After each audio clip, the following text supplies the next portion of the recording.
توہین رسالت کے کیس میں بہت سارے بے گناہ لوگ اندر ہوئے ہوئے ہیں۔ تفسیر ابن عباس سے کہ باطل کو حق کے ساتھ نہ ملاؤ کہ دجال کی صفت کو العیاذ باللہ رسول اکرم صلی اللہ علیہ وسلم کی صفت کے ساتھ مخلوط کرنے لگو۔ السلام علیکم ورحمۃ اللہ، الصلاۃ والسلام علی رسول اللہ۔ میں ہوں محسن ہمایوں اور آپ دیکھ رہے ہیں میرا یوٹیوب چینل محسن ڈائریز۔ انجینئر محمد علی مرزا صاحب کے کیس کے حوالے سے جڑی کچھ عام اپڈیٹس آج کی ویڈیو میں آپ کے ساتھ شیئر کروں گا۔ یہ بہت ہی عام اپڈیٹس ہیں اور اس سے پہلے میری آپ سے ریکویسٹ ہے کہ چینل کو سبسکرائب کر لیں، ویڈیو کو لائک کریں اور اگر ویڈیو پسند آئے تو دوسروں کے ساتھ بھی شیئر کریں اور اپنی قیمتی رائے کا اظہار کومنٹس میں ضرور کیجیے گا۔ تو انجینئر محمد علی مرزا صاحب کے کیس کے حوالے سے جو اپڈیٹس ہیں وہ میں آپ کے ساتھ شیئر کرتا ہوں، لیکن اس سے پہلے اس پہلو کو سمجھنا بہت ضروری ہے کہ اس نازک معاملہ، یہ جو گستاخی کا نازک معاملہ ہے، اس الزام کے تحت ماضی میں بہت سارے علماء کرام بھی اس چیز کا شکار ہوئے ہیں، ان پہ بھی فتوے لگے ہیں، ان پہ کیسز بھی بنے ہیں اور کیسز بنانے کی کوشش بھی کی گئی ہے۔ پنجاب کے گورنر سلمان تاثیر کا واقعہ آپ کو پتہ ہے، بہت مشہور واقعہ تھا۔ پھر اس کے بعد ان کا جو قاتل تھا اس کو بھی سزائے موت دی گئی، اور اس کے بعد ایک سری لنکن مینیجر کو فیکٹری سے کس طرح سے مشتعل ہجوم نے جو ہے وہ بڑی بے دردی کے ساتھ موت کے گھاٹ اتار دیا۔ بہت سارے واقعات ہوئے ہیں اس طرح کے جس میں ماورائے عدالت، ماورائے قانون جو ہے وہ لوگوں کی جانیں لی گئی ہیں۔ توہین رسالت کے کیس میں بہت سارے بے گناہ لوگ اندر ہوئے ہوئے ہیں۔ اگر آپ ان کی حالات جا کے دیکھو، کچھ تو جیل میں پاگل ہو گئے ہیں۔ انہوں نے حالانکہ وہ عاشق رسول تھے، اپنی ٹھڑک پوری کرنی تھی، دکان خالی کروانی ہے ایک آدمی سے، وہ خالی نہیں کر رہا، توہین رسالت کا مقدمہ چلا دیا اس کے اوپر۔ کچھ ایسی غلطی کروا دی نہ چاہتے ہوئے، اس کو نہیں پتا یہ کیا ہو رہا ہے، ویڈیو بنا لی، جج کو دکھایا۔ اب جج بھی زیادہ آگے نہیں جا سکتا، میں کیا کروں یار۔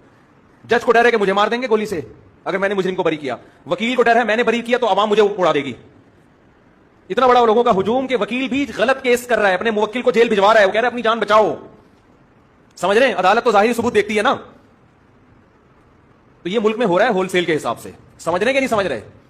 لیکن یہ جو انجینئر محمد علی مرزا صاحب کا معاملہ ہے، یہ ہمارے معاشرے میں ایک تبدیلی کا سبب بن رہا ہے، کیونکہ ہر طبقے کے لوگ جو ہیں اب میدان میں آئے ہیں۔ ان میں مفتیان اکرام بھی ہیں، ان میں صحافی حضرات بھی ہیں، ان میں دانشور حضرات بھی ہیں، ان میں اسٹوڈنٹس بھی ہیں۔ تو مختلف جو طبقات ہیں، ہر طبقے سے لوگ اٹھے ہیں کہ پیارے نبی صلی اللہ علیہ وسلم کا کلمہ پڑھنے والے اپنے ہی کلمہ گو بھائیوں پہ جو ہے وہ مشتعل ہجوم بن کر ان پہ حملہ کر دیں گے، ان پہ گستاخی کے الزام لگا دیں گے۔ تو یہ جو صورتحال ہے ماضی کے حوالے سے تبدیل ہوئی ہے۔ اب معاشرے کا ہر فرد جو ہے، ہر طبقہ جو ہے، اس سے جو باشعور لوگ ہیں، جو سچے پکے عاشق رسول ہیں، جنہوں نے بابوں کی قصے کہانیاں چھوڑی ہیں اور مشکل وقت میں جو بابوں کو پکارنے کے بجائے اللہ کو پکارنے والے ہیں، تو ایسے سچے عاشق رسول اور ایسے رسول اللہ صلی اللہ علیہ وسلم سے محبت کرنے والے سچے مسلمان جو ہیں وہ اب میدان میں آئے ہیں، اور انہوں نے کہا ہے کہ دین کی جو اصل تعلیمات ہیں ان کو اپلائی ہونا چاہیے، اور اس طرح کی جو چیزیں ماضی میں بھی ہوئی ہیں، جو ارباب اختیار ہیں ان کو ان چیزوں پہ نوٹس لینا چاہیے، اقدامات کرنے چاہیے۔ تو انجینئر محمد علی مرزا صاحب کی تو پہچان یہی تھی کہ انہوں نے دین کی اصل جو تعلیمات ہیں، رسول اللہ صلی اللہ علیہ وسلم کے جو فرامین ہیں، ان پہ عمل کرنے کی ترغیب دلائی عوام کو، اور یہ جو قصے کہانیاں تھیں ان کو چھوڑنے کی انہوں نے تلقین کی۔ انہوں نے اپنے جو اسٹوڈنٹس تھے ان کو واضح طور پر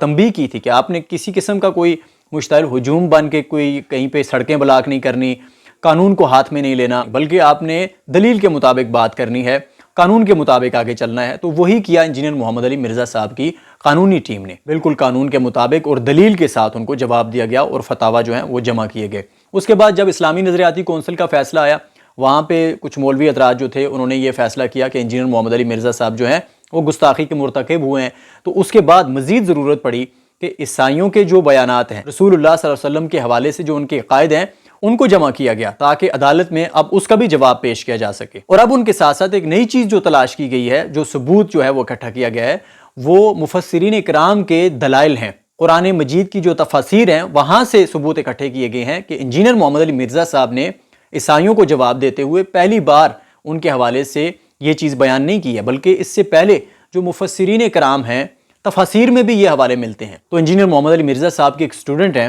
انہوں نے یہ حوالے اپنی ویڈیو میں پیش کیے ہیں، آپ یہ حوالے دیکھ لیں۔